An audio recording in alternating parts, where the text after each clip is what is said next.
Le bruit de la porcelaine brisée a résonné dans le grand escalier. Il a été ponctué par le cri rauque et déchirant d'un enfant. Ce n'était pas le caprice d'un enfant gâté à qui l'on refuse un jouet. C'était le cri d'un animal pris au piège. Paralysé dans le grand hall, une douzaine de domestiques regardaient Arthur, duc d'Ashbourne. Il fixait d'un air absent la dernière marche de l'escalier. Un verre de gin à moitié vide tremblait dans sa main. Personne ne respirait. Ses héritiers de 7 ans étaient en train de se détruire derrière des portes closes. Et personne n'avait le courage de les arrêter. Le manoir d'Ashbourne était moins un foyer qu'un mausolée. Il était fait de pierres pâles et de chênes lourds.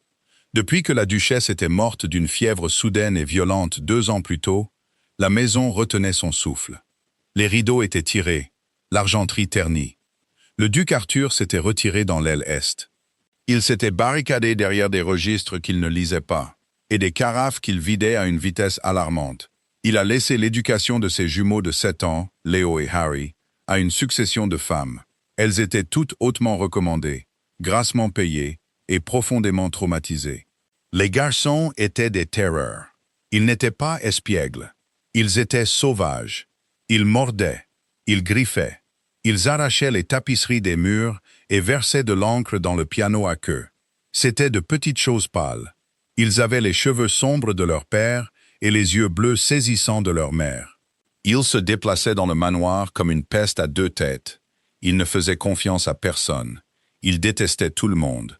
Mais par-dessus tout, ils détestaient quiconque essayait de remplacer la chaleur qui avait été brusquement arrachée à leur vie. La gouvernante numéro 4 a duré 1 mois. La gouvernante numéro 7 a duré 3 jours. Et puis, il y a eu Bridget. Bridget Hayes n'était pas une gouvernante. C'était une soubrette de cuisine.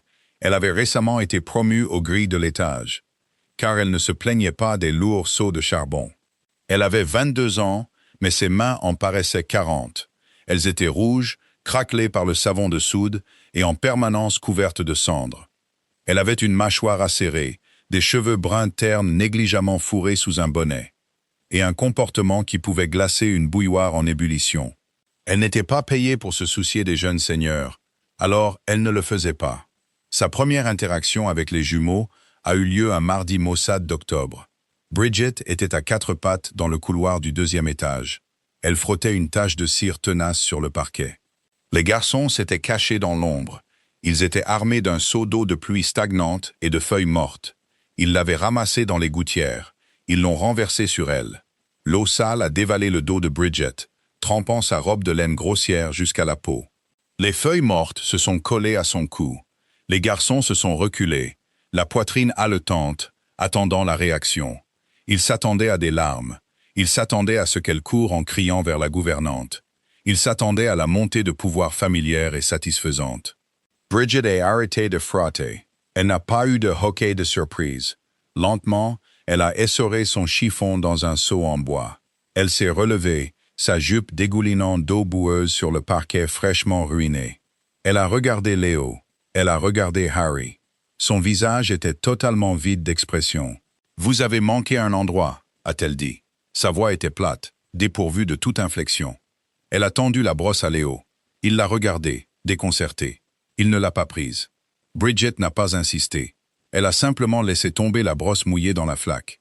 Elle a ramassé son lourd seau et s'est éloignée. L'eau giclait dans ses bottes. Elle n'a pas regardé en arrière. Les garçons étaient outrés. Ils l'ont immédiatement détestée. Au cours des semaines suivantes, ils l'ont prise pour cible. Ils ont caché des souris mortes dans son seau à charbon.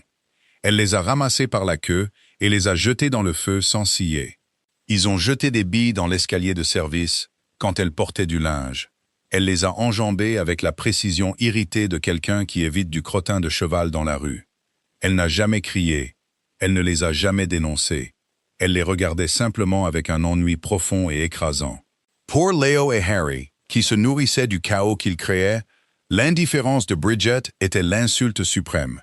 Ils la méprisaient. Quand elle entrait dans une pièce pour s'occuper du feu, ils imitaient bruyamment sa démarche lourde et fatiguée. Bridget se contentait de craquer l'allumette, d'allumer le petit bois et de partir. Elle avait une sœur malade au village, pour qui elle devait payer. Elle n'avait ni le temps ni l'énergie de divertir 2 sales gosses riches et en deuil. Des gosses qui pensaient que le monde s'arrêtait à leur porte. Elle savait exactement ce qu'était le deuil. Il ne portait pas de velours et ne faisait pas de crise de colère. Il faisait des trous dans vos chaussures et vous faisait cracher du sang. Que le duc se débrouille avec ses propres problèmes. Novembre a apporté une tempête qui a secoué les fondations mêmes du manoir d'Ashbourne. Le vent hurlait depuis les landes. Il arrachait les ardoises du toit et secouait violemment les vitres. C'était une nuit misérable et suffocante. C'était aussi le 2e anniversaire de la mort de la duchesse. Toute la maison le savait. Le personnel marchait sur des œufs, ne communiquant que par des chuchotements brefs. Le duc n'était pas sorti de son bureau depuis le petit déjeuner. La gouvernante actuelle, une timide fille de vicaire nommée Mademoiselle Abbott, avait reçu l'ordre de garder les garçons dans la nursery et de les maintenir silencieux. C'était une tâche impossible. L'anniversaire avait resserré la spirale invisible à l'intérieur des jumeaux jusqu'à ce qu'elle se brise. Ça a commencé au souper. Mademoiselle Abbott a essayé de leur servir du poisson poché. Harry a jeté son assiette contre le mur. Quand Mademoiselle Abbott a tendu la main pour le gronder, Léo l'a mordu au poignet, jusqu'au sang. Les garçons se sont enfuis dans le grand salon. C'était la pièce préférée de leur mère, qui était fermée à clé depuis 2 ans. D'une manière ou d'une autre, ils avaient volé la clé. À 9 heures, la tempête à l'extérieur n'avait d'égal que la destruction à l'intérieur. Bridget polissait les cuivres dans le couloir du bas quand elle a entendu le premier fracas. On aurait dit un meuble lourd qu'on renversait. Puis est venu le bruit de tissu qui se déchire. Puis le bruit de verre qui se brise. Une foule de domestiques s'était rassemblée dans le hall, se tordant les mains. Madame Gable, la gouvernante, était pâle et tremblante. Mademoiselle Abbott sanglotait dans un mouchoir, serrant son poignet en sang. Au bas du grand escalier se tenait Arthur, le duc d'Ashbourne. Il portait une chemise en lin froissé, déboutonnée au col. Son visage était un masque creux et gris. Il regardait fixement les doubles portes fermées du salon, en haut du palier. « Votre grâce », a plaidé Madame Gable, la voix tremblante. « Ils cassent la porcelaine de Sèvres. Nous ne pouvons pas entrer. Ils ont traîné un lourd cabinet devant la porte. Arthur n'a pas bougé. Il a pris une gorgée lente et délibérée du verre dans sa main. Les glaçons ont tinté. Il ressemblait à un homme regardant un navire couler depuis le rivage, sachant qu'il ne savait pas nager. « Laissez-les », a murmuré Arthur, sa voix rauque. « Mais votre grâce. » J'ai dit « laissez-les », a-t-il aboyé. Le volume soudain a fait sursauter le personnel. Il s'est affaissé contre la rampe, se passant une main sur le visage. S'ils veulent démolir la maison, qu'ils le fassent. Il n'y a rien qui vaille la peine d'être sauvé de toute façon. Une nouvelle série de fracas a résonné d'en haut. Un hurlement aigu et hystérique a suivi. Ce n'était pas de la colère, mais une panique aveugle. C'était Harry. Il criait, un son haletant et déchirant qui écorchait les tympans. Le duc a fermé les yeux et s'est détourné, retournant vers l'aile est. Il partait à nouveau. Bridget l'a regardé partir. Elle a regardé les domestiques blottis et terrifiés. Elle a regardé la gouvernante en sanglots. L'hypocrisie de tout cela lui a laissé un goût amer dans la bouche. Cette grande maison, tout cet argent, tout ce pouvoir. Et pas un seul adulte parmi eux n'avait le courage d'affronter 2 enfants de 7 ans terrifiés. Bridget a posé son produit à polir sur une table d'appoint. Le bruit sourd a attiré l'attention de Madame Gable. « Bridget, retournez aux cuisines !» a sifflé la gouvernante. Bridget l'a ignoré. Elle a essuyé ses mains noircies sur son tablier grossier. Elle a contourné le personnel regroupé, s'est dirigée vers le bas de l'escalier et a commencé à monter. Bridget a chuchoté durement Madame Gable. « Qu'est-ce que vous faites ?» Le duc l'a interdit. Bridget ne s'est pas arrêtée. Elle a atteint le palier et s'est tenue devant les lourdes portes en acajou du salon. Les cris à l'intérieur étaient assourdissants. On aurait dit un abattoir. Elle a posé sa main contre le bois. Elle pouvait sentir les vibrations des objets fracassés contre les murs. Elle n'a pas frappé. Elle ne s'est pas annoncée. Elle a plongé la main dans la poche profonde de son tablier. Elle en a sorti le lourd trousseau de clés passe-partout en fer, celle qu'elle utilisait pour les caves à charbon et les débarras. L'une d'elles, elle le savait, ouvrait le passage de service. Il menait directement derrière la cheminée du salon. Un passage que les garçons ne connaissaient pas. Elle a tourné le coin, se glissant dans le couloir de service sombre et étroit. Ça sentait la vieille poussière et les souris. Elle a tâtonné le long du mur de pierre froide, jusqu'à ce qu'elle trouve le loquet caché. Elle a appuyé dessus. Le panneau de bois a gémi et s'est ouvert vers l'intérieur. Bridget est entrée dans le salon. La pièce semblait avoir été frappée par une bombe. Les lourds rideaux de soie avaient été arrachés de leurs tringles. Ils gisaient en tas emmêlés sur les tapis persans. Les fauteuils rembourrés étaient renversés. Une imposante vitrine en verre avait été poussée face contre terre. Des fragments de porcelaine inestimables étaient éparpillés dans la pièce comme de la neige déchiquetée. Au centre des décombres se tenait Léo. Il respirait lourdement, brandissant un lourd tisonnier en laiton. Ses mains saignaient à cause du verre brisé. Dans un coin, blotti sous un bureau en acajou, se trouvait Harry. C'était lui qui criait. Ses mains étaient plaquées sur ses oreilles, ses yeux fermés de toutes ses forces. Il se balançait d'avant en arrière, piégé dans une crise de panique si grave que ses lèvres devenaient bleues. Léo s'est retourné vivement quand la porte secrète s'est refermée derrière Bridget. Il a levé le tisonnier, son petit visage tordu dans un masque de rage féroce. Des larmes coulaient sur ses joues striées de saleté. « Dehors !» a crié Léo, sa voix se brisant. « Dehors, sale rat! Je vais te frapper. Je jure que je vais te frapper. » Bridget n'a pas bronché. Elle a regardé le lourd tisonnier en laiton. Un coup bien placé pourrait lui fendre le crâne. Elle a regardé les bras tremblants de Léo. Elle n'a pas parlé. Elle n'a pas offert une voix douce et apaisante. Elle a simplement avancé, ses lourdes bottes craquant sur la porcelaine de Sèvres brisée. « Arrête !» a hurlé Léo, en donnant un coup. Il ne l'a pas touché, mais il a heurté une table d'appoint. Un candélabre en argent a chuté bruyamment sur le sol. Bridget s'est approchée de lui. Elle ne s'est pas agenouillée à son niveau. Elle s'est tenue droite, son ombre le recouvrant. Léo s'est figé, haletant, levant les yeux vers son visage de pierre. Il s'attendait à ce qu'elle le frappe. Il s'y est préparé. Au lieu de cela, Bridget a tendu la main et, calmement mais fermement, a saisi le tisonnier en laiton. Léo a tiré, mais il avait 7 ans, et elle transportait des sacs de charbon de 50 kilos pour gagner sa vie. Elle lui a arraché le tisonnier des mains sans effort et l'a jeté derrière elle. Il a heurté le mur avec un cliquetis. Léo a regardé ses mains vides. La perte soudaine de son arme a brisé quelque chose en lui. Il a laissé échapper un sanglot rauque et s'est jeté sur elle. Ses petits poings martelaient ses cuisses, son ventre, partout où il pouvait atteindre. « Je te déteste, je te déteste. »« Nous te détestons », a-t-il crié, frappant ses jointures en sang contre sa lourde jupe de laine. Bridget est restée parfaitement immobile. Elle l'a laissé la frapper. Ça faisait mal, mais elle n'a pas bougé. Elle l'a juste regardé de haut. « Tu as fini ?» a-t-elle demandé. Sa voix n'était pas cruelle. Elle était juste fatiguée. Léo s'est arrêté. Il a levé les yeux vers elle, la poitrine haletante, le visage rouge et luisant de larmes. Il avait l'air confus. Pourquoi ne criait-elle pas? Pourquoi ne s'enfuyait-elle pas?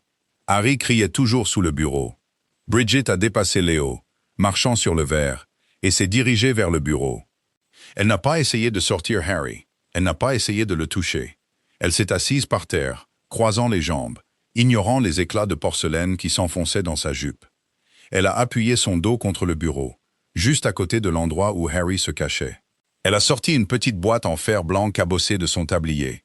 Elle l'a ouverte. C'était du baume à la menthe poivrée qu'elle utilisait pour ses jointures gercées. L'odeur vive et nette de la menthe poivrée a percé l'air poussiéreux et vicié de la pièce. Les cris de Harry se sont étranglés. Il a entrouvert un œil, jetant un coup d'œil depuis l'obscurité sous le bureau. Il a vu sa botte noire usée. Il a senti la menthe. « Ma sœur », a dit Bridget à la pièce vide, sa voix un grondement bas et régulier. Elle criait comme ça quand la fièvre empirait. Elle criait jusqu'à s'en rendre malade. Elle a pris un peu de baume et a commencé à le frotter sur ses mains à vif. Ça ne soignait pas la fièvre par contre. Ça lui faisait juste mal à la gorge en plus. Harry a arrêté de se balancer. Il a fixé son dos. Léo s'était approché, tenant sa main en sang. Il regardait Bridget avec de grands yeux là. « Tu saignes ?» a noté Bridget en regardant la main de Léo. Elle ne s'est pas précipitée pour le câliner. Elle a tendu la boîte de baume. « Mets un peu de ça dessus. Ça pique, mais ça empêche la saleté d'entrer. » Léo a hésité. Il a regardé la boîte, puis le visage impassible de Bridget. Lentement, prudemment, comme un chien errant s'approchant d'un étranger, il a tendu la main et a trempé ses doigts dans la boîte.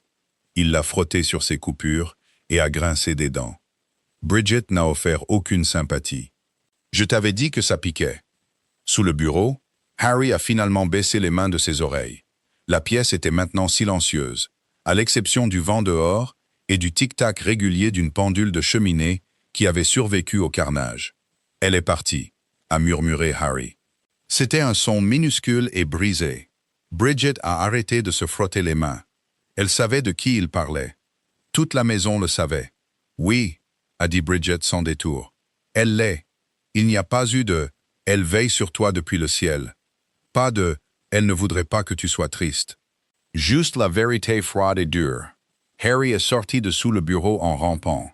Il a regardé la pièce détruite comme s'il la voyait pour la première fois. Il a regardé les rideaux déchirés et le verre brisé.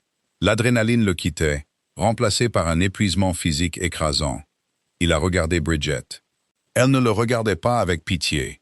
Elle le regardait simplement comme un être humain en regarde un autre. Sans un mot, Harry s'est avancé et s'est effondré contre elle. Il a enfoui son visage dans son tablier grossier, juste à l'endroit où ses mains sentaient la soude et la menthe poivrée. Il n'a pas pleuré, il a juste respiré, longuement et avec des frissons. Un instant plus tard, Léo s'est approché. Il s'est assis par terre de l'autre côté de Bridget, ramenant ses genoux contre sa poitrine, appuyant sa tête contre son épaule. Bridget n'a pas passé ses bras autour d'eux. Elle n'a pas caressé leurs cheveux. Elle est juste restée assise là, dans les ruines du salon. Un pilier solide et immobile au centre de leur naufrage. Pour la première fois en 2 ans, les héritiers du manoir d'Ashbourne étaient silencieux. L'aube est arrivée au manoir d'Ashbourne. Pas avec une lueur dorée, mais avec une avancée froide et grise qui s'infiltrait à travers les fentes des rideaux tirés. À l'extérieur du salon, le couloir était une galerie d'anxiété épuisée. Madame Gable était restée assise toute la nuit sur une chaise à dossier droit, un chapelet enfilé entre ses doigts. Le reste du personnel planait près des escaliers, échangeant des regards nerveux. Mademoiselle Abbott avait fait ses valises à minuit et était partie avant l'aube. Elle préférait les landes périlleuses dans le noir à 1 heure de plus dans la maison. À 6 heures du matin, les pas lourds du duc ont résonné sur le palier. La cravate d'Arthur manquait. Son gilet était mal boutonné. Il sentait fort le genièvre et le vieux désespoir. Il a regardé la gouvernante, puis les lourdes portes en acajou. « Ils sont silencieux », a dit Arthur d'une voix rauque. Ce n'était pas une question, c'était une accusation. Le silence signifiait généralement qu'ils avaient trouvé un moyen de sortir sur le toit, ou qu'ils avaient découvert ses couteaux de chasse. « Pas un bruit depuis minuit, votre grâce », a murmuré Madame Gable en se levant rapidement. « Nous n'avons pas osé intervenir. Vous aviez donné des ordres stricts. » Arthur ne l'a pas regardé, il l'a dépassé, posant sa main sur la poignée en laiton de la porte du salon. Il s'attendait à une résistance. Il s'attendait à ce que le lourd cabinet soit toujours coincé contre le cadre. Mais quand il a tourné la poignée, la porte a cédé avec un clic doux. La barricade avait été déplacée. Il a poussé les portes. L'air à l'intérieur était vicié, sentant la poussière, le plâtre fissuré et la menthe poivrée écrasée. La dévastation était absolue. Les fauteuils préférés de sa femme étaient éventrés, leur rembourrage en crin de cheval éparpillé comme des mauvaises herbes mortes. La porcelaine de Sèvres, un cadeau de mariage du roi, était un tapis de poussière bleue et dorée déchiquetée. Mais Arthur a à peine remarqué les décombres. Ses yeux se sont accrochés au centre de la pièce. Bridget était assise par terre, le dos appuyé contre le bord d'un bureau en acajou. Sa jupe de laine grossière était étalée autour d'elle, couverte de poussière fine et d'éclats de verre. Léo dormait à sa gauche. Sa tête était nichée contre sa clavicule, sa respiration lente et régulière, ses mains sales, recroquevillées en poings lâches sur ses genoux. Harry dormait à sa droite. Il était étendu sur le côté, son visage profondément enfoncé dans le tissu rugueux de son tablier, un bras passé sur son genou. Bridget était réveillée. Ses yeux étaient ouverts, fixant la cheminée froide. Elle n'a pas levé les yeux quand les portes se sont ouvertes. Elle a simplement tourné la tête, son regard se posant sur le duc. Elle n'a pas eu de hoquet de surprise. Elle ne s'est pas levée en hâte, n'a pas fait la révérence, ni imploré le pardon pour son intrusion. Bouger réveillerait les garçons, alors elle est restée parfaitement immobile. Madame Gable a laissé échapper un hoquet étranglé depuis le seuil. Bridget, pardieu, qu'est-ce que vous faites ici? Levez-vous immédiatement. Espèce d'insolente. Silence. Le mot a quitté la bouche d'Arthur avant même qu'il n'y pense. Sa voix était basse, mais elle commandait la pièce. Madame Gable a refermé la bouche d'un coup sec. Arthur a enjambé un vase brisé. Ses bottes en cuir craquant bruyamment dans le silence de mort de la pièce. Il s'est arrêté à 1 mètre de Bridget. Il l'a regardée de haut. Il a étudié la cendre sur son front, la peau rouge et à vif de ses jointures posées sur ses genoux. Et l'absence totale de déférence dans ses yeux bruns et plats. « Qui êtes-vous » a demandé Arthur. « Bridget Hayes, votre grâce » a-t-elle dit doucement, gardant sa voix à un grondement bas pour ne pas déranger les enfants. « Vous êtes une servante. Soubrette et préposée aux grilles. » « Oui. » Arthur a regardé ses fils. Il ne les avait pas vus dormir depuis des mois. Pas vraiment dormir. Habituellement, ils s'évanouissaient d'épuisement, tressaillant et gémissant dans leur lit de la nursery, jusqu'à ce que les cauchemars les réveillent en hurlant. Maintenant, leur visage était détendu. La tension féroce qui crispait toujours leurs petites mâchoires avait disparu. « Mademoiselle Abbott est partie », a dit Arthur, la réalisation le frappant alors qu'il regardait ses héritiers silencieux. « Bien », a répondu platement Bridget. C'était une souris essayant de garder des carcajous. Madame Gable a fait un autre bruit d'étouffement outré. Arthur a levé une main, faisant taire la gouvernante sans la regarder. Il a gardé les yeux sur Bridget. Son audace était déconcertante. Les gens ne lui parlaient pas comme ça. Il s'inclinait. Il rampait. Il s'offrait des platitudes sur sa perte et des excuses pour ses enfants. Cette fille s'asseyait simplement dans la saleté et énonçait des faits. « Vous avez dégagé la barricade », a noté Arthur, regardant le lourd cabinet en chêne qui avait été poussé d'un pied vers la gauche, juste assez pour que les portes s'ouvrent. « Je l'ai fait. Il faut 3 valets de pied pour déplacer ce cabinet. Les valets de pied sont faibles, » a dit Bridget. Elle a légèrement bougé, sa jambe prise de crampe. Léo a remué, laissant échapper un léger soupir, et a enfoui son visage plus profondément dans son épaule. Bridget a attendu qu'il se calme avant de parler à nouveau. « Je porte des sacs de charbon de 50 kilos sur 3 étages 2 fois par jour. Un cabinet sur un sol poli, ce n'est rien. » Arthur a senti une étrange et inconfortable oppression dans sa poitrine. C'était une sensation qu'il noyait habituellement avec du gin. Il a de nouveau regardé la pièce en ruine, puis est revenu à la servante. « Vous déplacerez vos affaires dans les appartements de la nursery aujourd'hui, » a ordonné Arthur. « Vous êtes leur gouvernante maintenant. » Bridget a finalement froncé les sourcils. Un pli profond est apparu entre ses sourcils. « Non. » Arthur a cligné des yeux. « Non, je ne suis pas une gouvernante, » a dit Bridget. « Je lis lentement. Mon écriture est atroce, et je ne connais rien au français ou au piano. Je nettoie les grilles, je frotte les sols, c'est pour ça qu'on me paye. Je doublerai votre salaire, » a rétorqué Arthur, sa voix s'élevant d'une fraction, une étincelle d'irritation perçant sa gueule de bois. « Non. » Arthur a serré la mâchoire. « Triple. » Bridget l'a regardé. Elle l'a vraiment regardé. Elle a vu les yeux injectés de sang, les mains tremblantes, l'arrogance aristocratique essayant de masquer une panique désespérée et désordonnée. « 30 livres par an, » a dit Bridget d'un ton égal. Madame Gable a de nouveau haleté. 30 livres était une somme exorbitante. C'était presque ce que gagnait le chef cuisinier. « 30 livres », a répété Bridget, sa voix ferme. « Et la promesse que je ne réponds qu'à vous. Pas à Madame Gable, pas à l'intendant, juste à vous. J'ai une sœur au village atteinte de consomption. 30 livres paye pour que le docteur Hughes lui rende visite 2 fois par semaine et la maintienne dans des draps propres. Si vous voulez que j'empêche vos garçons de démolir cette maison, vous paierez pour que ma sœur respire. » Arthur l'a regardé fixement. Il a vu le fer dans sa colonne vertébrale. Il a vu le calcul exact dans ses yeux. Elle ne le prenait pas en otage. Elle menait une transaction. Survie contre survie. « Marché conclu », a dit Arthur. Il a tourné les talons, ses bottes craquant à nouveau sur la porcelaine. « Madame Gable, veillez à ce que Mademoiselle Hayes soit installée à l'étage avant midi, et faites monter une bassine. Elle sent la cheminée. » Il est sorti, refermant les doubles portes avec un claquement sec derrière lui. Bridget a laissé échapper une longue et lente respiration. Elle a baissé les yeux sur les 2 têtes sombres qui reposaient contre elle. 30 livres. C'était une fortune. C'était la vie pour Clara. Lentement, prudemment, Bridget a poussé l'épaule de Léo. « Réveille-toi, mon garçon », a-t-elle murmuré. Le sol devient dur et tu as du verre brisé dans ta culotte. Le mardi suivant, la nursery du 3e étage avait été vidée. Quand Bridget a emménagé ses maigres affaires, une malle contenant 2 robes grossières, un châle et une boîte de baume à la menthe poivrée, elle a évalué le domaine des garçons.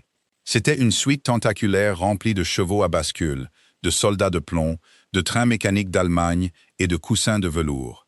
C'était une salle de jeu conçue pour de délicats seigneurs. Bridget a ordonné aux valets de pied de tout emballer. Chaque jouet qu'ils jettent, chaque livre qu'ils déchirent, chaque coussin qu'ils éventrent, a instruit Bridget, debout au centre de la pièce, les bras croisés. Léo et Harry se tenaient dans l'embrasure de la porte, regardant avec une horreur absolue une paire de valets de pied costauds emporter une arche en bois peint massive. « Tu ne peux pas faire ça », a crié Léo en s'avançant, les poings serrés. « Ce sont les nôtres. Mon père les a achetés. Votre père me paye pour vous garder en vie et la maison intacte, » a dit Bridget, sans le regarder, mais en surveillant les valets pour s'assurer qu'ils n'éraflent pas les boiseries. « Vous utilisez vos jouets comme des armes, donc vous n'aurez pas de jouets. Je vais te mordre, » a menacé Harry, sa voix montant dans les aigus avec la panique. Il a montré les dents, ressemblant exactement à un renard acculé. Bridget s'est finalement tournée vers eux. Elle s'est approchée, ses lourdes bottes martelant le tapis. Elle s'est arrêtée juste hors de portée de morsure. « Si tu me mords, Harry, je te mettrai du savon dans la bouche.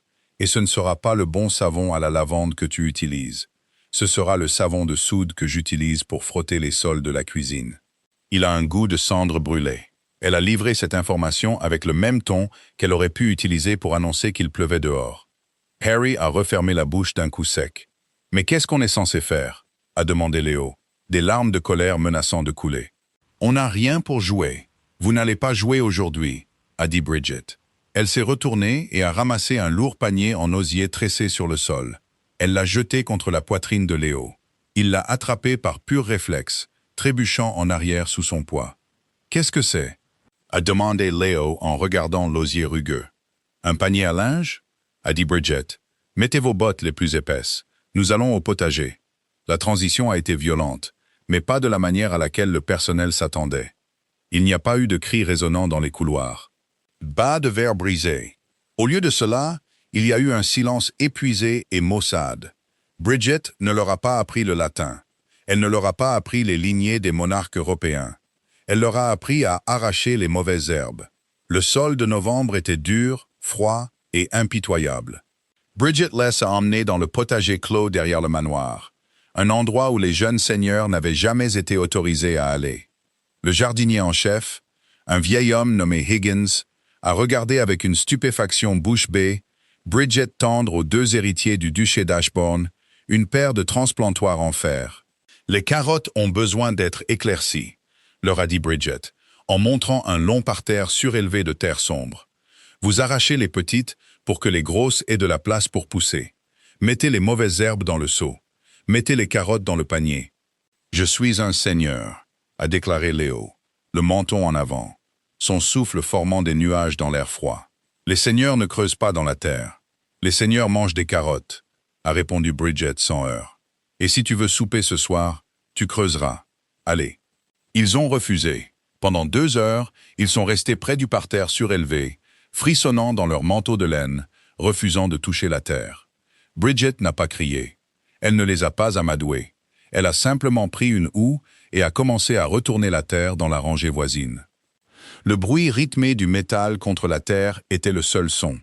À la 3e heure, le froid et l'ennui pur ont gagné. Harry s'est accroupi le premier. Il a timidement touché la terre.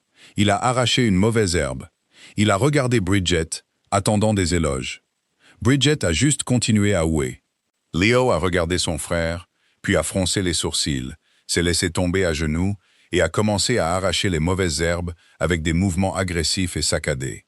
C'était un travail misérable. Leurs mains sont devenues froides et engourdies. Leurs bottes impeccables étaient couvertes de boue épaisse et glaciale. Mais après 1 heure, un étrange changement s'est produit. L'énergie frénétique et nerveuse qui vibrait toujours sous leur peau a commencé à se dissiper, s'écoulant dans le sol. Quand un gros ver de terre est apparu près du transplantoir de Harry, il a eu un hoquet de surprise, laissant tomber l'outil. « Bridget » a couiné Harry, pointant un doigt boueux. « Un serpent !» Bridget a arrêté de houer.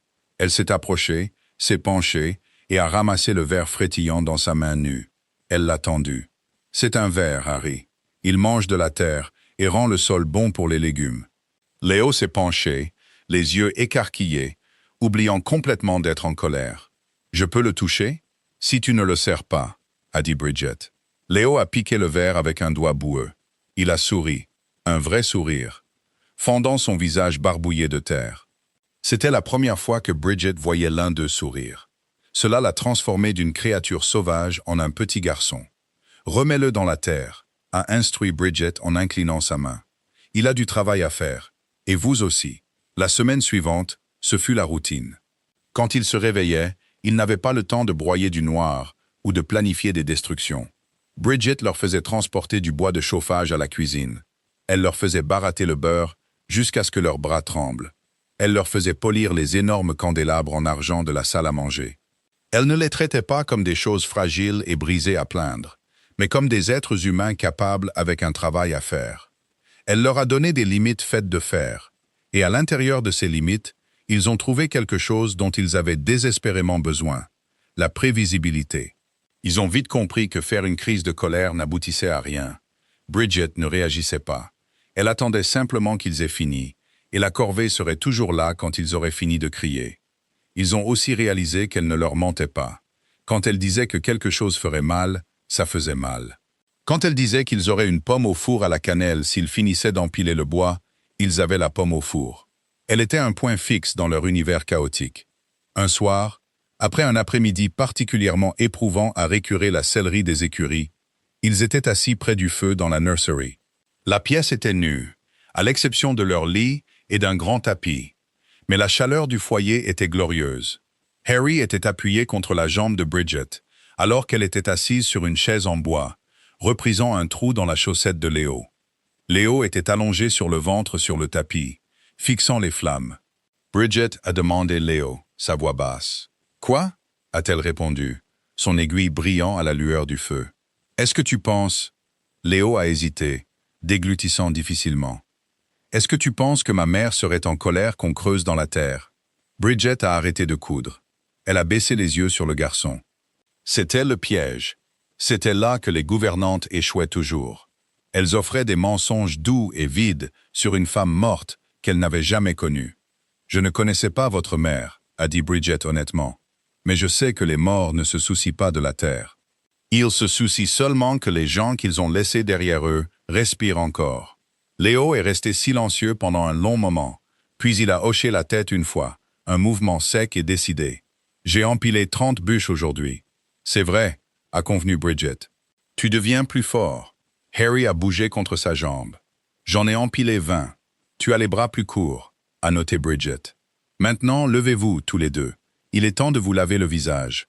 Vous ressemblez à des ramoneurs. » Il n'y a eu aucune protestation, aucune plainte.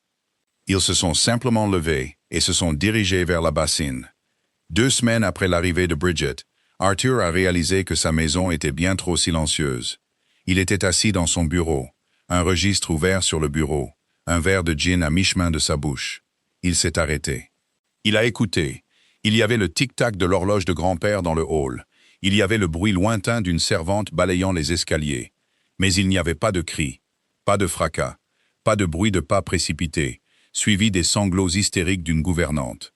Le silence était troublant. C'était comme retenir sa respiration avant de plonger dans l'eau froide. Arthur a posé son verre. Il a repoussé sa chaise, les pieds raclant bruyamment le parquet. Il est sorti de son bureau, traversant le grand hall. Il s'est dirigé vers les escaliers, mais s'est arrêté. Le silence n'était pas seulement à l'étage. Il imprégnait toute la maison. Il a trouvé Madame Gable dans la salle à manger, inspectant l'argenterie. « Où sont mes fils ?» a demandé Arthur. Madame Gable a sursauté, manquant de faire tomber une saucière. Elle a fait une révérence hâtive. « Votre grâce, ils vont bien. Ils sont avec Mademoiselle Hayes. »« Je m'en doutais. Où sont-ils » Le visage de Madame Gable s'est crispé. Un air de profonde désapprobation a envahi ses traits. « Ils sont dans les écuries, votre grâce. en train de curer les stalles. Arthur la regardait fixement.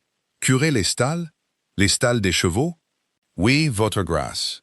Mademoiselle Hayes insiste sur le fait que cela forge le caractère. Madame Gable s'est presque étouffée en prononçant ces mots. Arthur s'est retourné sans un mot et s'est dirigé vers l'arrière de la maison. Il a poussé les lourdes portes en chêne qui menaient à la cour. Le vent glacial de novembre mordait son col déboutonné. Il a traversé les pavés, l'odeur de foin, de fumier et de terre humide devenant plus forte à mesure qu'il approchait des grandes écuries en pierre. Il est entré par les larges portes doubles, dans l'intérieur sombre et chaud. Il les a entendus avant de les voir. Tu as manqué un endroit, Harry, juste dans le coin. Si tu le laisses, le cheval aura la pourriture dans les sabots. C'était la voix de Bridget, plate et inflexible. Ça sent mauvais, s'est plaint Harry, sa voix résonnant légèrement dans l'espace caverneux. Toi aussi, a rétorqué la voix de Léo, accompagnée du son humide et lourd d'une fourche raclant la pierre. Continuez de pelleter, a dit Bridget. Si nous finissons avant midi, nous pourrons aider la cuisinière à pétrir le pain. Arthur a tourné au coin de la première rangée de stalles. Il s'est arrêté net. Ses fils, les héritiers de l'un des plus anciens duchés d'Angleterre, étaient jusqu'aux genoux dans la paille sale et le fumier de cheval. Ils portaient de lourds tabliers de toile par-dessus des chemises épaisses et rugueuses, qui appartenaient à des garçons d'écurie, pas à des seigneurs. Leurs visages étaient barbouillés de saleté. Leurs cheveux étaient emmêlés de sueur et de paille, et ils maniaient de petites fourches avec une efficacité surprenante. Bridget se tenait près de la porte de la stalle, appuyée contre le cadre en bois. Elle portait la même robe de laine sombre, un épais châle enroulé étroitement autour de ses épaules. Elle les regardait, un seau de sciure fraîche à ses pieds. Que signifie cela? La voix d'Arthur a retenti dans les écuries, faisant taper nerveusement les chevaux. Léo et Harry se sont figés, laissant tomber leurs fourches. Ils ont regardé leur père, les yeux écarquillés et soudain sur la défensive. Le rythme facile et concentré dans lequel ils travaillaient a disparu, remplacé par la vigilance tendue et féroce qu'Arthur reconnaissait. Bridget n'a pas sursauté. Elle a lentement tourné la tête, fixant son regard brun et plat sur le duc. « Il nettoie les stalles, votre grâce », a-t-elle dit comme si elle l'expliquait à un simple d'esprit. « Ce sont des seigneurs », a sèchement répliqué Arthur, réduisant la distance entre eux, sa colère s'enflammant. C'était mal. C'était totalement inapproprié. Ils ne pèlent pas le fumier. Ils ont des bras, des jambes et un sérieux surplus de colère, a répondu Bridget, sans reculer d'un pouce. Elle n'a pas baissé les yeux. Le fumier est lourd. Le pelleté brûle la colère. Ça leur apprend aussi que le monde ne se nettoie pas par magie après qu'ils l'ont détruit. Vous outrepassez vos droits, mademoiselle Hayes, a grogné Arthur, ses mains se crispant en poing à ses côtés.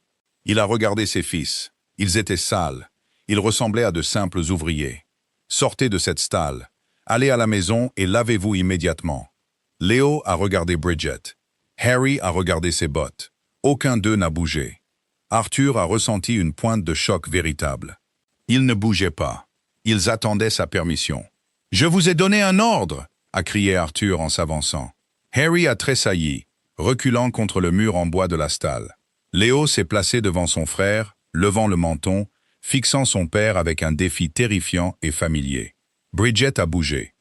Elle s'est interposée nettement entre le duc et la porte ouverte de la stalle, bloquant physiquement le passage d'Arthur vers les garçons. « Ne leur criez pas dessus », a dit Bridget, sa voix baissant d'une octave, perdant son indifférence plate et prenant le tranchant dur et acéré d'une lame. « Ne me dites pas comment parler à mes propres enfants », a rugi Arthur, la dominant de sa taille. Il était un homme grand, aux épaules larges et imposants, mais Bridget a tenu bon comme un pilier de pierre. « Alors parlez-leur comme un père, pas comme un commandant », a rétorqué Bridget. « Vous aboyez des ordres depuis l'ombre. Vous vous enfermez avec votre gin, et vous vous attendez à ce qu'ils agissent comme de parfaits gentlemen. Ils ont 7 ans, votre grâce. Leur mère est morte, et leur père les a abandonnés. Que vous attendiez-vous à ce qu'ils deviennent ?» Les mots ont frappé Arthur comme un coup physique. Il a reculé d'un demi-pas, le souffle coupé. « Comment osez-vous » a-t-il soufflé, son visage se vidant de sa couleur. « J'ose, parce que vous me payez 30 livres par an pour les empêcher de s'effondrer » a dit Bridget, sa voix baissant à nouveau, intense et furieuse. Ils n'ont pas besoin d'un seigneur en ce moment, votre grâce. Ils ont besoin d'un parent. Et puisque vous refusez d'en être un, je leur apprendrai à survivre de la seule manière que je connaisse, par le travail, par la réalité. Arthur la regardait fixement. Il pouvait sentir le baume à la menthe poivrée sur ses mains se mêler à l'odeur des écuries. Il a vu la posture farouchement protectrice de ses épaules. Elle n'était plus seulement une servante. Elle était un bouclier, et elle protégeait ses fils de lui. Il a regardé par-dessus elle Léo et Harry. Il le regardait, se tenant les mains sales. Ils n'avaient plus l'air en colère. Ils avaient l'air terrifiés. Ils avaient l'air terrifiés de lui. La prise de conscience avait un goût de cendre dans la bouche d'Arthur. Il n'a pas dit un mot de plus. Il ne pouvait pas. Sa gorge s'était nouée. Il s'est retourné, ses bottes lourdes sur le sol en pierre, et est sorti des écuries, laissant ses fils dans la saleté avec la seule personne au monde qui semblait se soucier de les remettre sur pied. Bridget l'a regardé partir jusqu'à ce qu'il disparaisse dans la cour. Elle a pris une profonde inspiration, laissant l'air froid chasser l'adrénaline de son sang. Elle s'est retournée vers la stalle. Léo et Harry la regardaient, les yeux écarquillés. Personne n'avait jamais parlé à leur père comme ça et n'avait survécu. « Bien », a dit Bridget, sa voix retrouvant son ton plat et pratique habituel. Elle a montré un tas de fumier dans le coin. « Tu as manqué cet endroit, Harry. Ramasse-le. Nous avons du pain à pétrir. » Arthur n'est pas retourné à son bureau après les écuries. Il est allé dans sa chambre. Il s'est dirigé vers la table de toilette, a pris la lourde carafe en cristal de gin qu'il gardait là pour les nuits où le silence était trop fort, et l'a versée dans la bassine en céramique. L'odeur vive et botanique a rempli la pièce. Ça sentait la lâcheté. Pendant 2 jours, Arthur a souffert. Le sevrage l'a frappé comme un passage à tabac. Ses mains tremblaient si violemment qu'il ne pouvait pas tenir un stylo. Il transpirait à travers ses chemises en lin. Il arpentait le parquet de l'aile est jusqu'à ce que ses articulations lui fassent mal, luttant contre l'envie désespérée et tenace d'appeler un domestique et d'exiger une bouteille. Personne n'est venu prendre de ses nouvelles. Bridget n'a pas fait monter un plateau de bouillon. Elle n'a pas offert de pitié. Elle était occupée à garder ses enfants en vie, et Arthur a réalisé avec une clarté écœurante que s'il mourait dans cette pièce, la maison continuerait simplement à fonctionner sans lui. Il s'était rendu entièrement obsolète. Le 3e matin, le tremblement s'est calmé pour devenir une vibration sourde au bout de ses doigts. Il s'est habillé. Sa cravate était de travers, et son visage était tiré et gris, mais il était sobre. Il les a trouvés dans les vastes cuisines du rez-de-chaussée. Le personnel de cuisine, habituellement une armée affairée et bruyante, était entièrement silencieux. La chef cuisinière, une femme redoutable nommée Madame Patmore, se tenait dans un coin, serrant une cuillère en bois, et l'air terrifié. Au centre de la pièce, à la massive table en chêne saupoudrée de farine, se tenaient Bridget, Léo et Harry. Ils faisaient du pain. Harry était debout sur une caisse en bois solide, ses petits poings enfouis dans un monticule de pâte collante. Il y avait de la farine dans ses cheveux sombres et une traînée de blanc sur son nez. Léo pilonnait agressivement un autre morceau de pâte, l'attaquant avec la même intensité féroce qu'il réservait autrefois à la destruction de meubles. Bridget se tenait entre eux, raclant les bords de la table avec un coupe-pâte en métal. Arthur s'est arrêté dans l'embrasure de la porte. La chaleur des fours l'a envahi, sentant la levure et le bois de pommier en combustion. Il est resté là un long moment, à simplement regarder. Ses fils lui semblaient complètement étrangers. Ils étaient sales, ils étaient concentrés, ils ne criaient pas. « Tu la travailles trop, Léo », a dit Bridget, sans lever les yeux de son raclage. « Le pain n'est pas un mendiant que tu essayes de battre. C'est une chose vivante. Tu dois l'étirer, pas l'écraser. » Léo a froncé les sourcils, mais il a arrêté de frapper la pâte. Il a regardé ses mains, puis a essayé d'imiter le mouvement lisse et roulant que Bridget lui avait montré. Arthur est entré dans la cuisine. Le bruit sourd de ses bottes a fait se figer les garçons. Les mains de Harry sont restées coincées dans la pâte. Léo s'est reculé de la table, essuyant ses mains enfarinées sur son tablier grossier, sa mâchoire se crispant. Le mur défensif familier s'est abattu sur leur visage. Arthur a senti le rejet comme un coup de couteau dans les côtes. Il a ignoré la cuisinière terrifiée. Il s'est dirigé droit vers la table en chêne. Il n'a pas regardé Bridget. Il a regardé le morceau de pâte devant Léo. « Puis-je » a demandé Arthur. Sa voix était rauque à force de ne pas être utilisée. Léo a cligné des yeux. Il a regardé le manteau de laine coûteux de son père, puis la table couverte de farine. Prudemment, le garçon de 7 ans a fait un autre pas en arrière, cédant la place. Arthur a enlevé son manteau et l'a drapé sur une chaise. Il a retroussé les manches de sa chemise blanche immaculée, exposant les poils sombres de ses avant-bras. Il s'est approché de la table. Il a plongé ses mains dans la pâte. Elle était froide, humide et immensément collante. Elle s'accrochait à sa peau, résistant à ses mouvements. « Vous avez besoin de farine », a dit Bridget. Arthur l'a regardé. Ses yeux bruns et plats ne contenaient aucun jugement, mais aucune différence non plus. Elle a plongé la main dans un tonneau en bois, a pris une poignée de farine et l'a déversée sans cérémonie, directement sur les mains d'Arthur. Nuage de poussière blanche s'est élevé, se déposant sur son gilet de soie. « Poussez avec le talon de votre main », a instruit Bridget, se tenant à côté de lui. « Pliez-la, tournez-la, recommencez. » Arthur a fait ce qu'on lui disait. Il a poussé, il a plié, il a tourné. La répétition physique et rythmique exigeait de la concentration. Elle ne laissait aucune place dans sa tête pour les fantômes ou le djinn. De l'autre côté de la table, Harry a lentement repris le pétrissage de sa propre pâte, ses yeux se posant sur son père toutes les quelques secondes. Léo est revenu vers la table, se tenant près du coude d'Arthur. « Tu le fais mal », a marmonné Léo, pointant un petit doigt enfariné. « Tu la déchires. » Bridget dit qu'il faut l'étirer. Arthur s'est arrêté. Il a regardé le gluten déchiré dans la pâte. Il a regardé son fils. « Montre-moi », a dit Arthur. Léo a hésité. Puis il s'est penché, ses petites mains chaudes se pressant contre les grandes mains tremblantes de son père. « Comme ça », a dit le garçon, guidant les mains d'Arthur. « Pousse, plie, tourne. » Arthur a avalé la grosse boule qu'il avait dans la gorge. Il a hoché la tête. « Pousse, plie, tourne. » Pendant 1 heure, le duc d'Ashbourne a fait du pain dans sa propre cuisine. Il n'a pas parlé du passé. Il n'a pas offert d'excuses vides. Il s'est simplement tenu épaule contre épaule avec ses fils, couvert de saleté et de farine, essayant d'apprendre à étirer quelque chose sans le casser. Bridget s'est reculée, s'appuyant contre la pierre froide du foyer. Elle a essuyé une tache de farine sur sa joue et a regardé les 3 hommes de la maison. C'était un début désordonné et maladroit, mais c'était un début.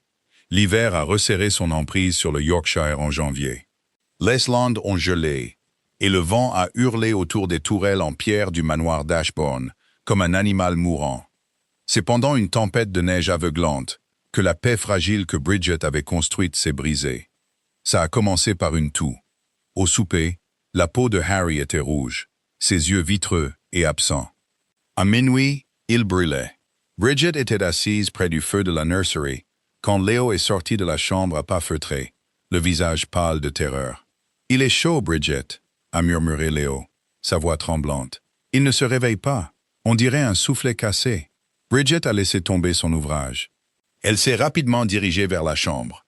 Harry se débattait dans les draps, sa petite poitrine se soulevant alors qu'il luttait pour respirer. Le son rauque et aboyant du croupissement cliquetait dans sa gorge. C'était le même son que Clara avait fait avant que ses poumons ne commencent à saigner. Bridget n'a pas paniqué. La panique était un luxe pour les riches. Elle a pressé le dos de sa main sur le front de Harry. Il était dangereusement chaud. « Léo », a dit Bridget, sa voix vive et autoritaire. « Va à la cuisine. Dis à Madame Patmore de faire bouillir de l'eau, des seaux entiers, et apporte-moi l'écorce de saule du garde-manger. » Course. Léo n'a pas discuté. Il a filé. Bridget a retiré les lourdes couvertures de Harry. Elle est allée à la table de toilette, a brisé la glace dans le pichet et a trempé une serviette. Elle a commencé à passer le linge glacé sur la poitrine et le cou de Harry, essayant d'extraire la chaleur de son sang. 10 minutes plus tard, la porte s'est ouverte violemment. Mais ce n'était pas Léo, c'était Arthur. Il portait sa robe de chambre, son visage entièrement dépourvu de couleur. Il se tenait dans l'embrasure de la porte, fixant le lit. Ses yeux étaient grands ouverts, ne clignant pas, piégés dans un cauchemar. Il ne voyait pas Harry. Il voyait la duchesse. Il voyait le sang sur les oreillers, la fièvre violente et convulsive qui avait arraché sa femme au monde en moins de 48 heures. « Non !» a haleté Arthur en reculant, ses mains se portant à sa tête. « Non, non, pas encore. » Je ne peux pas refaire ça. Il s'est retourné pour courir. Il allait fuir vers l'aile est, il allait trouver une bouteille et noyer les cris dans sa tête. Arthur. Le nom a claqué dans la pièce comme un coup de fouet. C'était la première fois qu'elle utilisait son prénom. Arthur s'est figé, la main sur le cadre de la porte. Il a regardé en arrière. Bridget a laissé tomber la serviette mouillée. Elle a traversé la pièce, a saisi les lourds revers de sa robe de chambre en soie et l'a plaqué contre le cadre de la porte. L'impact a fait claquer ses dents. « Regarde-moi » a grondé Bridget, son visage à quelques centimètres du sien. « Regarde-moi » Arthur a cligné des yeux, la poitrine haletante, ses yeux balayant frénétiquement la pièce. « Elle est morte » a dit Bridget, sa voix tombant dans un murmure vicieux et guttural. « Ta femme est morte, et elle ne reviendra jamais. Mais ton fils brûle vif dans ce lit. Et si tu sors par cette porte maintenant, tu le perdras aussi. Et cette fois, ce sera de ta faute. » Arthur l'a regardé fixement. L'honnêteté brutale et directe de ses mots a percé la panique. « Je ne sais pas quoi faire » a étouffé Arthur, une seule larme traçant un sillon sur sa joue grise. « Je ne sais pas comment le sauver. »« Tu n'as pas à le sauver » a dit Bridget, sa prise se relâchant sur ses revers, bien qu'elle ne l'ait pas lâché. « Tu dois juste t'asseoir avec lui. » Il est terrifié. Il pense que la fièvre va l'emporter comme elle a emporté sa mère. Va t'asseoir sur cette chaise et tiens-lui la main. Montre-lui que tu ne pars pas. Arthur a dégluti difficilement. Il a regardé le lit. Harry a laissé échapper une autre toux aboyante et angoissante. Arthur a hoché la tête. Bridget l'a relâché. Pendant les 8 heures suivantes, le manoir d'Ashbourne a mené une guerre contre la fièvre. Léo est revenu avec l'eau bouillante, remplissant la pièce d'une vapeur épaisse et chaude pour dégager les poumons de Harry. Bridget a préparé une tisane amère d'écorce de saule, la faisant avaler à Harry goutte à goutte, et Arthur est resté. Il s'est assis sur la chaise en bois à côté du lit. Il n'a pas bronché quand Harry a vomi sur sa robe de chambre en soie. Il ne s'est pas retiré quand le garçon s'est débattu et a crié dans son délire. Il a tenu la main brûlante de son fils, lui épongeant le front avec le linge froid que Bridget rafraîchissait constamment. Vers 4 heures du matin, le vent à l'extérieur a commencé à se calmer. La vapeur épaisse dans la pièce sentait fortement la menthe poivrée et la sueur. Arthur était penché en avant, sa tête reposant près de l'épaule de Harry. Il chantait. C'était un baryton grave, faux et grondant, un vieux chant de marin qu'il avait appris dans sa jeunesse, totalement inapproprié pour une nursery, mais il le chantait régulièrement, un point d'ancrage dans la tempête. Bridget se tenait près du foyer, attisant les braises mourantes. Elle regardait le duc. Ses cheveux étaient en désordre, ses vêtements étaient ruinés. Il avait l'air plus vieux, fatigué et entièrement humain. La respiration frénétique de Harry a commencé à ralentir. Le râle rauque s'est adouci. La tension rigide de son petit corps a fondu dans le matelas. Arthur a arrêté de chanter. Il a pressé sa main sur le front de Harry. « Il se refroidit » a murmuré Arthur, craignant de parler trop fort, de peur de rompre le charme. Il a levé les yeux vers Bridget, ses yeux cerclés de rouge. Il transpire. La fièvre est tombée. Bridget a laissé échapper une longue et lente respiration, appuyant son front contre la pierre froide de la cheminée. L'adrénaline s'est écoulée de son système, laissant ses membres lourds comme du plomb. « Il va dormir maintenant » a dit Bridget doucement. « Gardez-le hydraté quand il se réveillera. » Arthur a baissé les yeux sur son fils endormi. Puis il a regardé Bridget. Elle se tenait dans l'ombre, ses mains rugueuses meurtries d'avoir essoré des serviettes froides, sa posture affaissée par l'épuisement. Elle avait combattu le diable pour son fils, et elle avait gagné. « Merci » a dit Arthur. Ce n'était pas un seigneur remerciant une servante. C'était un père remerciant une sauveuse. Bridget a juste hoché la tête. « C'est votre garçon. C'est ce qu'on fait. » Fin avril, la boue du potager avait séché, laissant place au vert vif et violent du début du printemps. La maison avait changé. Ce n'était plus un mausolée. Les lourds rideaux avaient été tirés, permettant à la pâle lumière du soleil de décolorer les tapis persans. Le silence avait été remplacé par le bruit chaotique et imprévisible d'enfants vivants. Léo et Harry étaient toujours des terreurs, mais du genre normal et gérable. Ils se disputaient pour savoir qui allait nourrir les chiens de chasse. Ils traînaient de la boue dans le hall. Il cassait occasionnellement une tasse de thé, mais il ne criait plus dans le noir. Ils ne détruisaient plus par méchanceté. Ils avaient des limites, ils avaient des corvées, et ils avaient un père qui s'asseyait réellement au bout de la table à manger chaque soir. Bridget est restée dans la nursery. Elle portait toujours ses robes de laine grossière. Elle portait toujours la boîte de baume à la menthe poivrée. Elle refusait toujours d'être appelée gouvernante. Un mardi après-midi, alors que les garçons étaient dans le bureau, se débattant avec leurs calculs avec un tuteur fraîchement engagé et hautement supervisé, Arthur a trouvé Bridget dans le potager. Elle était à genoux, éclaircissant une rangée de jeunes navets. Arthur est sorti, laissant ses bottes sur le chemin de pierre.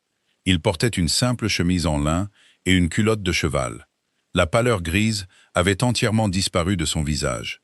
Il avait l'air solide, ancré. Il ne s'est pas annoncé. Il s'est simplement approché, s'est accroupi dans la terre à côté d'elle et a commencé à arracher les petites pousses de navets faibles. Bridget lui a jeté un coup d'œil. Elle n'a pas arrêté de travailler. Vous arrachez les plus forts, votre grâce. Laissez ceux-là. Arrachez les plus petits. Arthur a gloussé, un son bas et sincère, qui a effrayé un merle à proximité. Il s'est corrigé et a arraché une pousse plus petite. Mes excuses. J'apprends encore la hiérarchie des légumes racines. Ils ont travaillé dans un silence complice pendant quelques minutes. Le soleil était chaud sur leur dos. J'ai reçu une lettre du Dr. Hughes ce matin, a dit Arthur doucement, jetant une poignée de mauvaises herbes dans le seau. Les mains de Bridget se sont arrêtées. La terre est tombée de ses doigts. Elle l'a regardé, une lueur de peur brute fissurant enfin son masque stoïque. « Clara » a-t-elle demandé, sa voix tendue. « Ses poumons sont dégagés », a dit Arthur rapidement, voyant la panique. Elle a pris du poids. Le docteur pense que le pire de la consommation est passé. Avec un repos continu et une bonne alimentation, elle survivra. Bridget a fermé les yeux.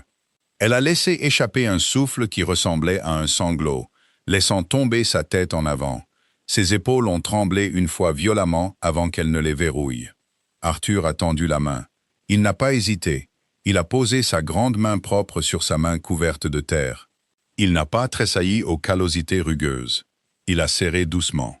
Bridget a ouvert les yeux et a regardé sa main couvrant la sienne. Elle ne s'est pas retirée. « Les 30 livres par an, » a dit Arthur doucement, « sont à vous aussi longtemps que vous le voudrez. Pour Clara, pour tout ce dont vous avez besoin. » Bridget a levé les yeux vers son visage. L'arrogance aristocratique qui l'avait définie des mois auparavant avait disparu, consumée par le chagrin et reconstruite dans la saleté des écuries et la panique de la nursery. « Les garçons n'ont plus vraiment besoin de moi, » a dit Bridget pragmatiquement. « Ils ont un tuteur. Ils ont besoin de quelqu'un pour leur apprendre à être des seigneurs. Je sais seulement leur apprendre à survivre. Ils savent comment être des seigneurs, » a rétorqué Arthur. Le sang s'en charge. Ce dont ils ont besoin, c'est de quelqu'un pour les garder honnêtes. Quelqu'un qui n'a pas peur d'eux, ou de moi. Il s'est rapproché, son genou s'enfonçant dans la terre meuble du jardin. « Je ne vous demande pas d'être leur gouvernante, Bridget, » a dit Arthur, sa voix tombant dans ce registre calme et autoritaire qui lui envoyait un étrange frisson dans le dos. « Je vous demande de rester. » Bridget a scruté ses yeux. Elle a vu la demande pour ce qu'elle était. Ce n'était pas un noble offrant à une servante une position confortable. C'était un homme debout dans les ruines de sa vie, demandant à la femme qui lui avait tendu les briques de l'aider à finir de reconstruire. « Je ne porterai pas de soie, » a dit Bridget sans détour. « Ça s'accroche à tout, et je n'assisterai pas à vos dîners chics. Je ne sais pas quelle fourchette utiliser, et ça ne m'intéresse pas d'apprendre. » Arthur a souri. C'était un sourire lent et dévastateur de chaleur qui a atteint ses yeux. « Je déteste les dîners de toute façon. Nous pouvons manger à la cuisine avec Madame Patmore, bien que je soupçonne qu'elle soit toujours terrifiée par vous. »« Elle devrait l'être, » a dit Bridget, un fantôme de sourire effleurant ses lèvres. « Elle sale trop le mouton. » Arthur a éclaté de rire. Il a déplacé sa main, entrelaçant ses doigts avec les siens, ignorant la boue qui maculait sa peau. Il ne l'a pas embrassée. Pas encore. Il n'y avait pas besoin de se presser. La survie frénétique et désespérée était terminée. Ils avaient du temps maintenant. Ils avaient des jours tranquilles, des garçons désordonnés et une maison qui semblait enfin respirer à nouveau. Bridget a baissé les yeux sur leurs mains jointes. Les ducs et la soubrette. C'était absurde. C'était scandaleux. C'était entièrement parfait. D'accord, a dit Bridget, sa voix un grondement bas et régulier. Je resterai. Mais si vous travaillez trop la pâte à pain à nouveau, je vous remets au service des écuries. Arthur a serré sa main. Oui, madame. Si la résilience pragmatique de Bridget et la rédemption durement gagnée d'Arthur vous ont captivé jusqu'à la toute fin, appuyez sur le bouton j'aime dès maintenant. Ce n'était pas un conte de fées. C'était une histoire sur la survie aux aspects les plus sombres du deuil et sur la découverte de l'amour dans la terre et la cendre. Si vous avez envie de drames historiques plus profonds et émotionnels qui évitent les clichés et vont droit au cœur, abonnez-vous à la chaîne et partagez cette vidéo avec vos amis. Quel a été votre moment préféré où Bridget a remis le duc à sa place? Dites-le moi dans les commentaires ci-dessous. Je vous dis à la prochaine.